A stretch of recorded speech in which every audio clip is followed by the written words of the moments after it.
Bismillahirrahmanirrahim. Bismillahirrahmanirrahim. Alhamdulillah wassalatu wassalamu ala Rasulillah wa ala alihi wa ashabihi amma ba'd. Di pagi hari ini kami akan menjawab pertanyaan yang tersisa. Di sini masih ada 3 pertanyaan yang belum terjawab. Pertanyaan dari saudara Abu Irsyad yang beralamat di Pulau Pandangan. Afwan Ustaz, apakah betul Maulid Nabi termasuk furu dalam fikih atau dalam akidah?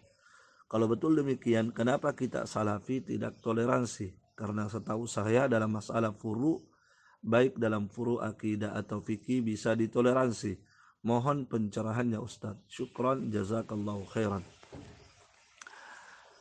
Baik, wa anta jazakallahu khairan. Pertama, tentang taqsimuddin ilal usuli wal furu', pembagian agama menjadi 2, usul dan furu', pokok dan cabang. Ini ada perbincangan di kalangan ulama. Tidak semua ulama menyepakati, menyetujui pembagian ini. Ada yang mengingkarinya dan ada yang membenarkannya. Ala kulli hal, kita sekarang tidak ingin membahas masalah ini, masalah usul dan furu'. Namun kita ingin fokus pada hal yang ditanyakan, yaitu tentang maulid. Ya, tentang maulid. Apakah ini perkara yang bisa ditoleransi ataukah tidak? Ya, dimaklumi bahwa kita yang mengikuti manhajus salaf, dalam perkara maulid itu tidak ada toleransi. Yang tidak ada di sini toleransi dalam arti membenarkan atau menyetujui atau menyepakati, tidak sama sekali. Sekali lagi, kita yang mengikuti manhajus salaf tidak sama sekali memberikan ruang atau membenarkan atau menyetujui atau menyepakati adanya perayaan maulid. Kenapa demikian? Ya, sebab perayaan maulid ini adalah perkara-perkara bid'ah. Jadi ini adalah perkara bid'ah. Barakallahu fikum. Lain halnya kalau dia bukan perkara bid'ah. Ya, kalau seandainya bukan perkara bid'ah dalam agama, hanya saja ulama berbeda pendapat. Ya, misalnya dalam hal apakah hadisnya sahih atau tidak, atau berbeda pemahaman dalam memahami sebuah hadis, maka di sini ada toleransi di antara kita. Tentang kunut, misalnya kunut subuh, ya ada ulama yang mengatakan tidak disyariatkan, ada yang mengatakan disyariatkan, ya disebabkan karena mereka berbeda dalam menilai kesahihan sebuah hadis. Ada yang mengatakan sahih, ada yang mengatakan tidak. Dari situlah lahir pendapat masing-masing. Di sini ada toleransi di antara kita. Ya, kita saling memahami. Kalau terjadi perbedaan seperti ini, ya, perbedaan dalam menilai kesahihan sebuah hadis, atau misalnya perbedaan dalam memahami sebuah hadis. Ya, ada sebuah hadis yang sahih, hanya saja berbeda dalam memahaminya, dan ada ruang di situ untuk berbeda pendapat, maka kita berbeda pendapat tidak masalah. Kita saling menghargai. Barakallahu fikum. Ya, tentang misalnya masalah membesarkan bismillah atau tidak. Ya, tentang misalnya bersentuhan wanita, menyentuh wanita apakah membatalkan wudhu atau tidak. Ada yang mengatakan batal, ada yang mengatakan tidak. Ini perkara-perkara perbedaan-perbedaan yang bisa ditoleransi, sebab masing-masing memahami dalil yang ada. Ya, beda dengan perkara maulid. Perkara maulid ini memang tidak ada dalilnya. Nabi SAW tidak pernah memerintahkan, Nabi SAW tidak pernah melakukan, ya, mencontohkan misalnya, ya, perayaan kelahiran beliau. Demikian pula para sahabat, tidak ada satupun sahabat yang melakukan. Demikian pula tabi'in, demikian pula tabi'ut tabi'in. 3 generasi tidak ada yang melakukan. 3 generasi yang utama, generasi sahabat, generasi tabi'in, dan generasi tabi'ut tabi'in, tidak ada satupun yang melakukan perayaan maulid. Sebagaimana yang diterangkan oleh ulama Syafi'i. Al-Imam As-Sakhawi rahimahullahu ta'ala, salah satu ulama besar yang bermadhab Syafi'i, menjelaskan bahwa perayaan maulid ini tidak dilakukan oleh 3 generasi yang utama. Ya, maka seandainya itu adalah perkara yang baik, perkara yang mendekatkan diri kepada Allah, perkara yang mendekatkan diri ke surga Allah Subhanahu wa taala, tentulah mereka lebih dulu melakukan daripada kita. Ya, sebagaimana kaidah yang disebutkan oleh Al-Imam Ibnu Katsir, "Lau kana khairan lasabaquna ilaih." Seandainya itu adalah kebaikan, maka tentulah mereka lebih dahulu melakukannya daripada kita. Tapi tidak ada di antara mereka yang melakukan. Barakallahu fikum. Oleh karena itu perkara maulid ini dengan tegas dihukumi bid'ah oleh para ulama. Perkara bid'ah yang dihukumi sesat oleh para ulama. Ya, di antara ulama ya yang menjelaskan dan menetapkan bahwa ini adalah bid'ah, barakallahu fikum, itu adalah Imam Syatibi, ulama yang sangat terkenal dari ulama Malikiyah, ahli usul yang mumpuni dalam usulul fiqh dan menulis kitab-kitab yang terkait dengan pembahasan usulul fiqh. Al-Imam Syatibi rahimahullahu ta'ala itu menjelaskan dalam beberapa kitab beliau, ya, kata beliau, ma'lumun, diketahui, dimaklumi sudah, bahwasanya anna iqamatal maulid, bahwa perayaan maulid yang biasa dilakukan oleh manusia, ya kata beliau, bid'atun muhdatsatun, dia adalah perkara bid'ah yang diada-adakan. Wa kullu bid'atun dhalalah, dan semua bid'ah itu adalah sesat. Itu kata Imam Syatibi rahimahullahu taala. Dan ulama-ulama yang lain, banyak ulama. Ya, seandainya tidak khawatir akan panjang di sini, saya akan sebutkan, saya akan bacakan ya kalam para ulama terkait dengan bid'ahnya perayaan Maulid. Tapi apa yang saya sebutkan tadi dari kalam Al-Imam Syatibi rahimahullahu taala itu sangat jelas.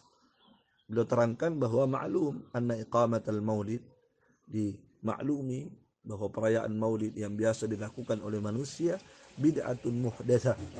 Itu adalah perkara bid'ah yang diada-adakan. Wa kullu bid'atin dhalalah, dan semua bid'ah adalah sesat. Barakallahu fikum. Nah, maka karena Maulid ini terkait dengan masalah bid'ah, dia adalah bid'ah, maka di sini kita tidak ada toleransi padanya. Sebab dalam perkara bid'ah seseorang tidak boleh memberikan ruang. Tidak boleh seseorang untuk memberikan dukungan, memberikan support dan seterusnya, tidak boleh. Dalam perkara bid'ah itu harus kita ingkari dengan pengingkaran yang keras. Sebagaimana ini yang dilakukan oleh para sahabat, para tabi'in, dan para tabi'ut tabi'in. Barakallahu fikum. Seorang sahabat yang bernama Hudzaifah ibnul Yaman, sahabat yang dijuluki dengan sahibus sir, ya, sahabat yang diamanahi oleh Rasulullah SAW untuk memegang nama orang-orang munafik. Jadi sahabat ini dipercayai oleh Rasulullah untuk menyimpan nama-nama orang munafik. Ya. Beliau pernah berkata, kullu ibadatin lam yata'abbadaha Rasulullah sallallahu alaihi wasallam fala ta'abbaduha. Setiap ibadah yang tidak pernah dilakukan oleh para sahabat, maka jangan kalian melakukannya. Jangan kalian melakukannya. Masya Allah. Ini nasihat dari Hudzaifah ibnul Yaman radhiyallahu taala anhu. Kullu ibadatin lam yata'abbadha ashabu Rasulillah sallallahu alaihi wasallam fala ta'abbaduha. Semua ibadah, setiap ibadah yang tidak dilakukan oleh sahabat-sahabat Rasulullah, maka jangan kalian melakukan. Kenapa? Sebab memang seandainya itu memang ibadah yang benar, ibadah yang disyariatkan, maka tentulah sahabat lebih dahulu melakukan. Nah, maka ketika mereka tidak melakukan ibadah itu, tentulah itu bukan ibadah. Tentulah bukan ibadah yang disyariatkan dalam agama. Jadi, barakallahu fikum, perkara ini adalah perkara yang memang tidak ada toleransi ya dari kita yang bermanhaj salaf, sebab ini perkara bid'ah dalam agama. Taib. Dan ini memang keras pengingkaran para salafus saleh terhadap perkara bid'ah. Dan mereka tidak bertoleransi dalam perkara bid'ah. Contoh yang lain saya sebutkan, ya, barakallahu fikum, sahabat Ibnu Mas'ud, sahabat yang mulia Ibnu Mas'ud, sahabat yang tergolong as-sabiqun al-awwalun, generasi pertama masuk Islam, yang janjikan dalam Al-Quran surga. Was-sabiquna al-awwaluna minal muhajirin wal ansar walladzina taba'uuhum bi ihsan radhiyallahu anhum. Allah meridhai mereka, generasi-generasi awal masuk Islam. Allah meridhai mereka, wa adda lahum jannat, dan Allah telah mempersiapkan untuk mereka surga. Dan sahabat Ibnu Mas'ud termasuk as-sabiqunal awwalun. Ya, bahkan beliau lebih dahulu masuk Islam daripada Umar Ibnu Khattab radhiyallahu taala anhum jami'a. Ibnu Mas'ud ketika melihat ada orang zikir jamaah, berzikir dipimpin oleh satu orang berjamaah, kemudian mereka menggunakan biji-bijian untuk menghitung zikir mereka, dan ini perkara baru dalam agama. Tidak pernah diperintahkan oleh Nabi dan tidak dilakukan oleh para sahabat yang ada di masa Rasulullah sallallahu alaihi wasallam. Nah, ketika Ibnu Mas'ud melihat pemandangan ini, adanya sekelompok orang yang melakukan zikir jamaah dipimpin oleh satu orang, kemudian mereka berzikir menggunakan batu-batu kerikil untuk menghitung zikir mereka, maka subhanallah diingkari keras oleh Ibnu Mas'ud. Diingkari keras. Apa kata Ibnu Mas'ud kepada mereka? Ya. Waihakum ya ummat Muhammad, ma asra'a halakatikum. Celaka kalian wahai umat Muhammad, betapa cepatnya kalian binasa. Subhanallah, lihat bagaimana Ibnu Mas'ud mengingkari perbuatan mereka dan menghukumnya adalah bentuk kebinasaan, dan mengatakan waihakum, celaka kalian, betapa cepatnya kalian binasa wahai umat Muhammad. Subhanallah. Ya. Taib. Lihat kata Ibnu Mas'ud, aniyatuhu lam tuksar. Bejana Rasulullah belum rusak, belum pecah.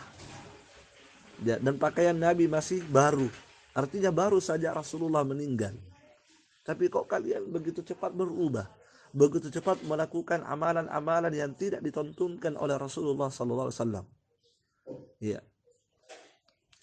A'innakum ahda.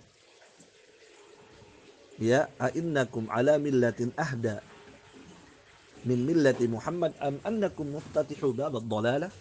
Kata Ibnu Mas'ud, apakah kalian ini berada di atas agama yang lebih baik, yang lebih mendapatkan petunjuk daripada agama Nabi Muhammad? Apakah agama kalian lebih baik? Apakah petunjuk kalian lebih baik ataukah petunjuk Nabi Muhammad? Ataukah kalian ini telah membuka pintu-pintu kesesatan?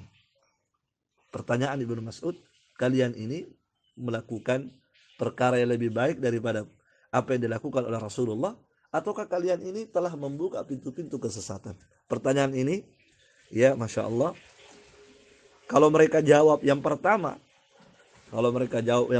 kami lebih baik, maka bisa kufur mereka, menganggap mereka lebih baik daripada ajarannya Rasulullah Sallallahu Alaihi Wasallam. Maka karena mereka tidak mungkin menjawab yang pertama, ya, mereka juga tidak mungkin menganggap dirinya pembuka pintu-pintu kesesatan, ya kan? Apapun yang mereka jawab, maka kena batunya, ya. Kalau mereka menjawab yang pertama, ya bahaya, ya. Dan mereka pun tidak mungkin akan memilih yang kedua sebagai pembuka pintu-pintu kesesatan. Ya, maka karena mereka tidak bisa menjawab pertanyaan Ibnu Mas'ud, apa kata mereka? Ya Aba Abdurrahman, wahai Abu Abdurrahman, ma aradna illa al-khair. Tidaklah kami melakukan ini kecuali kami menginginkan kebaikan. Nah, itu dia. Dan rata-rata seperti ini dalilnya, hujjah-hujjahnya, alasannya orang-orang yang melakukan kebid'ahan ini kan baik. Dan niat kami baik, tidak ada yang kami inginkan kecuali kebaikan. Tidak ada yang kami inginkan kecuali semangat, kecuali keikhlasan, kecuali kecintaan kepada Rasulullah sallallahu alaihi wasallam. Ya, ma aradna ilal khair. Tidak ada yang kami inginkan dari perbuatan kami ini kecuali kebaikan. Subhanallah. Apa jawaban Ibnu Mas'ud? Wa kam min muridin lil khairi la yusibahu. Betapa banyak orang yang menginginkan kebaikan tapi dia tidak mendapatkan kebaikan itu. Kenapa? Sebab dia tidak menempuh jalan yang benar. Banyak orang yang ingin kebaikan tapi tidak menempuh jalannya yang menuju kepada kebaikan. Kan begitu. Banyak orang mau masuk surga, tapi tidak menempuh jalan menuju surga. Ya. Artinya banyak orang menginginkan kebaikan, tetapi jalur yang dia tempuh salah. Ya, dan ini termasuk jalan yang salah. Ada orang menginginkan kebaikan zikir, tetapi cara berzikirnya tidak benar. Ya, ada orang misalnya ingin mendapatkan pahala zikir, tapi cara berzikirnya tidak sesuai dengan tuntunan Rasulullah Sallallahu Alaihi Wasallam. Maka bukan kebaikan yang didapatkan, tapi justru dosa. Kenapa dosa? Sebab dia telah menyelisihi tuntunan Rasulullah Sallallahu Alaihi Wasallam.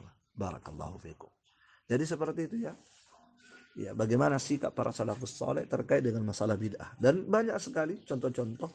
Ya, seperti misalnya juga Ibnu Umar radhiyallahu taala anhuma, anaknya Umar bin Khattab, ketika ada orang yang bersin, kemudian dia membaca alhamdulillah, kemudian setelah itu bersalawat kepada Rasulullah, alhamdulillah wassalatu ala Rasulillah. Nah, ketika Ibnu Umar mendengarkan apa yang dia baca setelah bersin, diingkari oleh Ibnu Umar. Apa kata Ibnu Umar? Maha kada'allamana Rasulullah sallallahu alaihi wasallam. Tidak seperti itu yang Rasulullah ajarkan kepada kami. Yang Nabi ajarkan kepada kami hanyalah memuji Allah ketika bersin, bukan bersalawat. Ya, bersalawat itu lain, ada tempatnya. Ya, tetapi ya dalam ketika bersin itu yang disyariatkan adalah memuji Allah Subhanahu wa taala, minimal mengatakan alhamdulillah. Kan begitu. Barakallahu fikum. Bukan bersalawat. Perhatikan bagaimana pengingkaran para sahabat ketika ada orang melakukan perkara baru dalam agama. Taib. Contoh yang lain, misalnya apa yang pernah terjadi di masa tabi'in. Di masa tabi'in ya, yang bernama Sa'id ibn Musayyib. Sa'id ibn Musayyib ini adalah pimpinannya para tabi'in, tokohnya para tabi'in, ulama luar biasa. Beliau pernah melihat ada orang sholat sunnah subuh ya, dia sholat sunnah subuh. Setelah dia salam 2 rakaat, dia tambah lagi, dia berdiri lagi menambah sholat sunnah subuhnya. Ditegur oleh Sa'id ibn Musayyib, ditegur. Ketika dia ditegur, apa kata dia? Ya Aba Sa'id, wahai Abu Sa'id, ayyu'adzibunallahu wa nahnu nusalli. Apa kesalahan saya? Saya akan sholat. Apakah Allah akan mengazab kita karena kita sholat? Adakah orang yang diazab oleh Allah karena dia sholat? Saya akan sholat, ini kan bagus. Masya Allah ya. Apa kesalahan saya? Saya akan sholat. Apa kata Sa'id ibn Musayyib? Tidak ada orang yang diazab oleh Allah karena sholat. Tetapi Allah akan mengadab seseorang karena dia menyelisihi sunnah. Itu dia. Dan kamu telah menyelisihi sunnah. Kenapa? Sebab sunnahnya Nabi hanya 2 rakaat. Yang dituntunkan oleh Rasulullah, sholat sunnah subuh itu hanya 2 rakaat, tidak melebihi itu. Kata Nabi SAW, raka'atul fajri khairu minad dunya wa ma fiha. 2 rakaat sholat sunnah subuh itu lebih baik daripada dunia dan segala isinya. Hanya 2 rakaat saja. Dan itu yang dituntunkan oleh Rasulullah Sallallahu Alaihi Wasallam. Ya, maka ketika kamu menambah daripada 2 rakaat, itu perkara baru dalam agama. Sebab Nabi tidak pernah memerintahkan hal tersebut, tidak pernah mencontohkan hal tersebut. Barakallahu fikum. Perhatikan bagaimana ulama besar Sa'id ibn Musayyib, tokoh tabi'in, barakallahu fikum, mengingkari perkara bid'ah dalam agama, tidak memberikan toleransi kepadanya. Contoh yang lain, Imam Malik, Imam Darul Hijrah, Imam besar, Imam Malik rahimahullahu ta'ala. Ketika beliau ditanya ya, dari mana saya mulai ihram, masalah haji atau umrah. Ketika saya haji atau umrah, dari mana saya mulai memakai pakaian ihram? Maka Imam Malik menjawab, min Dzul Hulaifah, dari Dzul Hulaifah. Sebab penduduk Madinah itu miqatnya itu dari Dzul Hulaifah ya. Miqatnya mereka itu Dzul Hulaifah. Ya, dan Imam Malik waktu itu ya adalah imam yang ada di Madinah, mengajar di Masjid Nabawi, Masjid Rasulullah sallallahu alaihi wasallam. Ketika beliau ditanya dari mana kita mulai miqat, dari mana kita mulai ihram, maka Imam Malik menjawab dari Dzul Hulaifah. Ya, sebab inilah yang dituntunkan oleh Rasulullah. Kata Nabi dalam hadis yang sahih, waqata li ahli al-Madinati Dzul Hulaifah. Penduduk Madinah itu miqatnya dari Dzul Hulaifah. Baik, ketika Imam Malik memberikan jawaban demikian, maka orang itu mengatakan, tidak, saya akan ihram dari masjidnya Nabi. Saya akan mulai ihram dari masjidnya Rasulullah sallallahu alaihi wasallam. Ya, dekat kuburannya Nabi. Apa kata Imam Malik? La taf'al. Jangan kamu lakukan itu. Inni akhsha alaikumul fitnah. Aku khawatir kamu akan tertimpa fitnah, tertimpa azab dari Allah Subhanahu wa taala. Jangan kamu lakukan. Saya khawatir ya, kamu akan tertimpa azab dari Allah Subhanahu wa taala. Maka orang itu mengatakan, azab apa yang menimpa saya? Bukankah saya hanya menambah jaraknya sedikit? Jaraknya dari Dzul Hulaifah itu kan hanya tidak begitu jauh. Saya hanya menambah jaraknya hanya beberapa mil. Subhanallah. Maka Imam Malik mengatakan, fitnah apakah? Adakah fitnah, adakah bahaya yang melebihi bahaya ketika seseorang menyelisihi sunnah? Ya, bukankah Nabi kalian Muhammad sallallahu alaihi wasallam telah menuntunkan bahwa miqat itu dari Dzul Hulaifah untuk penduduk Madinah. Kenapa kalian menyelisihi sunnah Nabi? Kan begitu. Kemudian beliau membacakan firman Allah Subhanahu wa taala, "Falyahdharil ladzina yukhalifuna an amri an tusibahum fitnah aw yusibahum adzabun alim." Hendaklah waspada, hendaklah hati-hati orang-orang yang menyelisihi petunjuk nabinya, perintah nabinya sallallahu alaihi wasallam. Mereka bisa tertimpa fitnah atau azab yang sangat pedih. Barakallahu fikum. Jadi seperti itu. Ya, Afwan, ini sudah sangat panjang jawaban saya. Jadi sekali lagi, untuk perkara bid'ah, untuk perkara maulid ini kita tidak toleransi memang, sebab dia adalah perkara bid'ah dalam agama, dan perkara bid'ah itu tidak ada toleransi padanya. Harus kita ingkari dengan pengingkaran yang keras, sebab bid'ah itu bisa mematikan sunnah Rasulullah sallallahu alaihi wasallam. Baik.